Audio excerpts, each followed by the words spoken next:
Well, good evening, everybody.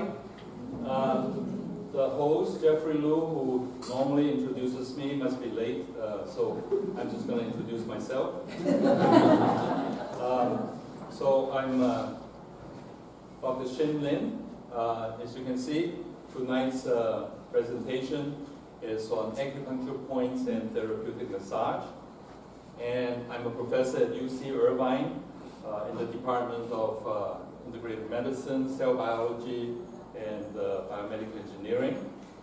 And I previously served on the National Advisory Council for Complementary Medicine and Integrative Health, and also the advisory group for non-pharmacological management of pain and stress for the military. These are within the U.S. Department of Health and Human Services. In terms of specific background for preparing this presentation, I'm trained in manipulative therapies at UC Irvine Medical School. I'm also trained in acupuncture and laser acupuncture for physical medicine at the Department of Rehabilitation Science at the Hong Kong Polytechnic University, and also trained in palace massage from a teacher who stemmed directly from an imperial doctor from the Qing Dynasty. I'm, of course, a faculty member of the Susan Samueli Center for Integrated Medicine, visiting professor at the Shanghai University of Traditional Chinese Medicine, and on the editorial board of such journals as Chinese Medicine and the Journal for Alternative and Complementary Medicine. Now, before I start this talk, again, I'd like to see a show of hands. How many of you are here for the very first time in this series? Oh, quite a few. Okay. In that case, I'll just spend a minute placing where this talk is in the series. This is presentation number 6 in the series that included Tai Chi, Qigong, diet, healthy diet, dietary supplements last month. So this one is on acupuncture points, therapeutic massage. It's a lecture plus hands-on learning experience here. And next month, also the first Monday evening of the month in December 14th, that presentation is on integration and convergence of Eastern and Western medicine. I will talk about the latest research on how therapies from the East and therapies from the West can be combined together to deal with complex diseases that are best suitable for that sort of stuff, like cardiovascular diseases, diabetes, cancer, and so forth. And also talk about the latest research backing up that sort of program. So, a brief outline of this particular presentation.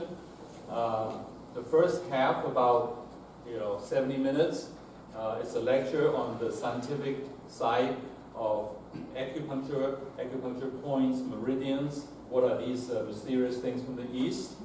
And related therapies, not just acupuncture, but certainly very relevant to tonight's lecture, acupoint massage you can do yourself or do to each other.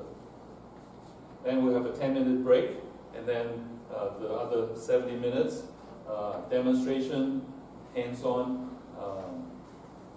learning session, okay? And for this session, you stay in your seat, and I will ask for volunteers to come up here, and we have this special, this camera that will focus on the different points, so you would see them projected on the screen, so you would see the details and so forth, even if you're sitting in the very last row. Okay? So with that, let me start on the lecture. So first, this is the lecture part on the science of acupuncture and related therapies. And these are the subtopics that I'm going to go through. And starting with a brief introduction to the foundation of traditional Chinese medicine. For those of you who have been coming to the series, there may be a little bit of overlap, and so apologize ahead of time, but I can see quite a few new people here. I'm very happy to see them. So traditional Chinese medicine is based on the Qi and Meridian theory. It's a completely different language than Western doctors are used to using. First, there is this concept of Qi, okay, which is a form of vital energy or life force that supposedly flows through these channels called meridians. And the Qi nourishes the body. First of all, you've heard me say this quite a few times, the term Qi is not a scientific word. It has no scientific definition. It's a term that came from thousands of years ago. So it's not something we could actually measure in a laboratory. We cannot go buy a Qi meter and start measuring ourselves, okay? So it's a very abstract concept. And this concept goes on to say that free flow and good balance of flow of Qi is associated with good mind and body health. If you have blockage or imbalance of the Qi, then the result is disease and disorder. When that happens, the Chinese doctor could prescribe a number of things.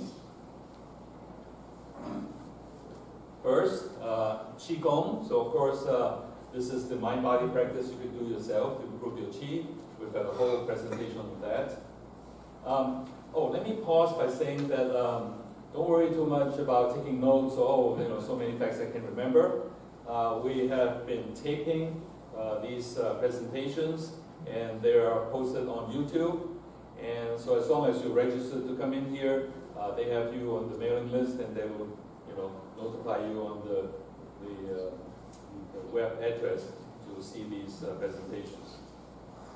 So, Qigong. Last month we talked about herbal medicine. So tonight we talk about acupuncture. Acupuncture is like the, one of the three legs of this three-legged stool that Chinese doctors will prescribe for people who are deficient in Qi or have an imbalance in Qi. Okay, acupuncture and related therapies, not just needles, but acupressure using fingers, moxibustion, gua sha, and so forth. Okay.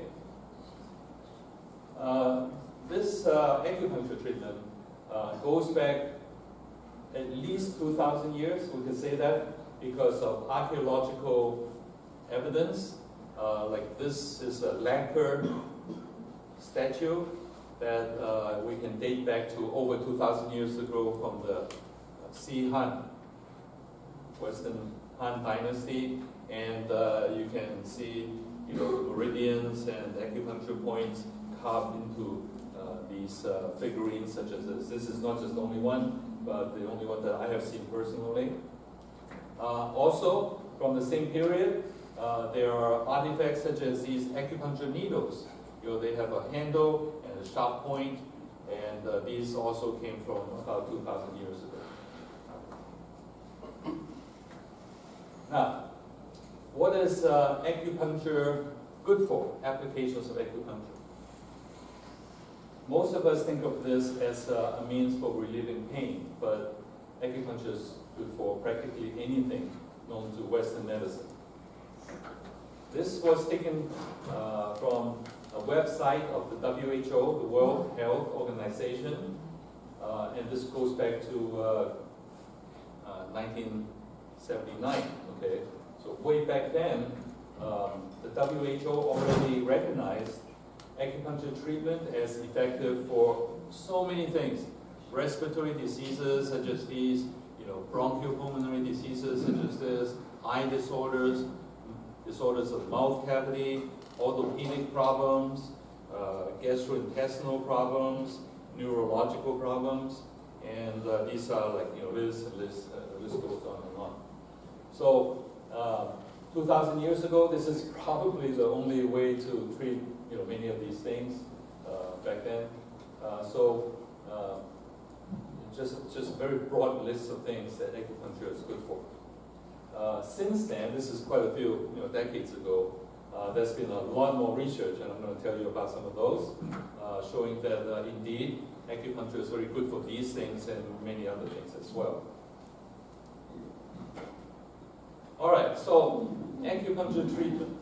Okay, how many of you have personally had acupuncture before? Okay, well, how many of you have never had? Okay, half and half. Okay.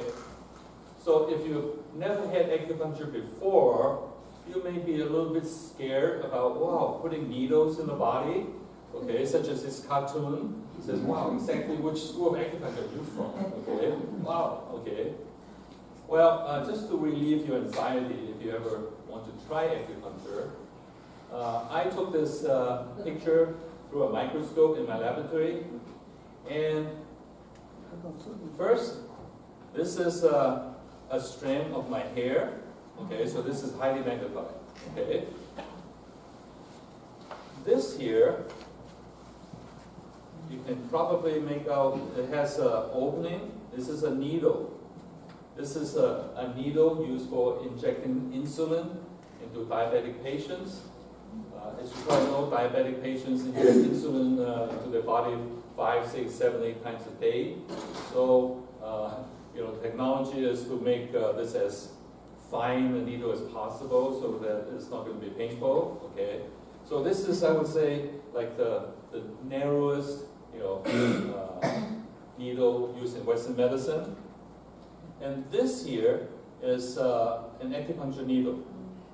So acupuncture needle is, it's thicker than the hair, but a lot thinner than the smallest gauge needle used in Western medicine.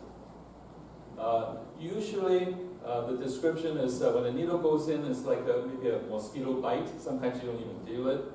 Okay. So, this is just a cartoon to, demonstrate that point in the country way. Okay. Acupuncture treatment is just about the safest treatment one can get, medically speaking. This is, a slide provided by one of our colleagues who is in the business of acupuncture. So you can see adverse effects, pain, very small percentage of people feel that, kind of tired feeling, bleeding almost non-existent, needle retention. Most doctors are trained to have a good account of the needles they put in, so that they put out. Just like a surgeon, they don't want to leave like a scissors in your tummy in the operating room. Fainting, So in other words, these adverse side effects are minimal. Next, let's ask the question that many people ask: what are acupuncture points? What are meridians? Particularly from a Western point of view. Okay? What are these mysterious things that if you put a needle in there, you can treat all sorts of problems? So first of all, the nomenclature. Okay? So there are 12 to 14 major meridians that run along the body. Okay? And the meridians are named by the missionaries who came to China as a shorthand in terms of where these meridians go through mainly. So they name these the lung meridian, the spleen meridian, the heart, the kidney, the liver, and so forth. Okay? And the universal abbreviations are LU, SP, HT, and so forth. Chinese doctors know them by a much more complicated name. Now, here's an example, okay?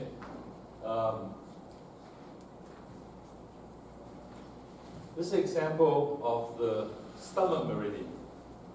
So you can see the stomach meridian starts on the face, So stomach meridian point number 1, acupuncture number 1, so SD 1, 2, 3, 4, 5, 6, 7, 8, 9, and then indeed it runs, down the body and band all the way through, and then all the way down the legs, to the toes.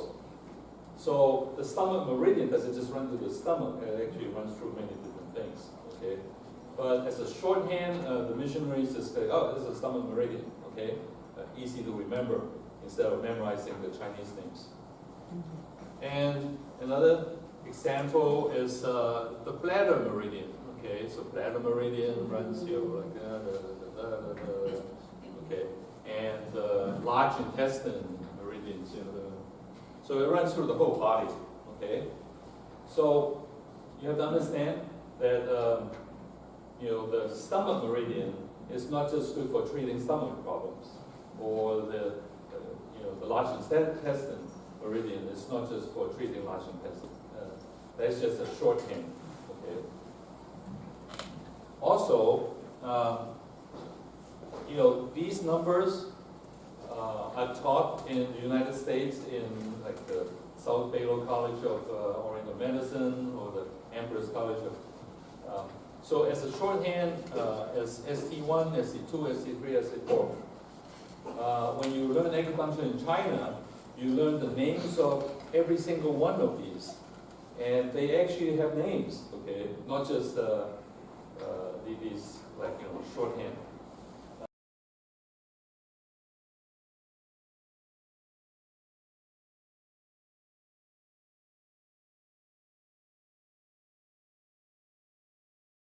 Xin Lin, because I was born in early springtime, and because of Lin, which means forest, so they gave me the name Xin, which is roughly, equivalent to the joy of springtime.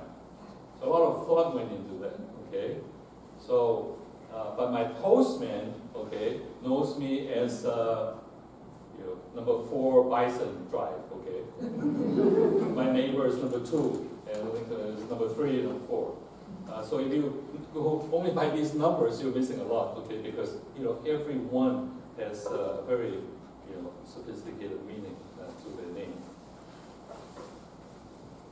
All right, so what are acupuncture points? Okay, so the cartoon says it all, okay? 2,000 years ago, or 3,000 or 4,000 years ago, the emperor did not, okay, convene a national advisory council on acupuncture, right? And get the experts to like develop a whole scheme of acupuncture points and meridians. No. Acupuncture points were discovered in all likelihood by accident, okay? So, like this is a good cartoon here, right? So, in other words, maybe somebody, had neck pain, okay, and they bumped themselves against a rock and said, oh, my neck pain is a lot better, okay. Next time the neck pain comes back, and then like, oh, wow, okay, hey, let me carve this on the wall of the cave, so that my, my children from now will know that, okay. So it's by accident. So actually, there's no systemic, definition of acupuncture points and meridians and what they're for. It's just whatever, points or places in the body that if you stimulate them, you have a beneficial effect. And now we, know them by different names, and they actually have different mechanisms and so forth. So the cartoon is just here to say that acupuncture points were discovered most likely by accident. Westerners also discovered acupuncture, right? So this is a joke, okay? Here in the United States, the Western biomedical people discovered, quote unquote, acupuncture in 1972. What happened in 1972 is President Nixon, the first time in history, for American president, he went to, Beijing to meet with the Chinese leaders, and along the entourage was a reporter from the New York Times. And this reporter or maybe ate the wrong stuff, okay, and had to go to the hospital, okay, in Beijing to get treated. And it was a minor problem. That's not the news. The news is, as a good reporter, that after the treatment, he was wandering around the hospital, okay, with his camera. And he came to this scene, and he looked into an operating room, and the surgeons were doing open heart surgery on this man, and the man was smiling and chatting with the surgeons. And he couldn't believe it, but he saw it with his own eyes, so he believed it. So he said to himself, well, let me snap a picture and send it to my editor. That, you know, if acupuncture could serve as anesthesia, it must relieve pain to a very, very effective range, right? And so this was published, this particular picture was published in the New York Times. And the Western, medical community took this seriously because, wow, this New York Times, the guy couldn't be like lying about this or making this up. And acupuncture could be used for open heart surgery. So we better look into this. We better start looking at this, doing research on this, and finding out more about this. So I call this the Western discovery of acupuncture, not this. Okay. So,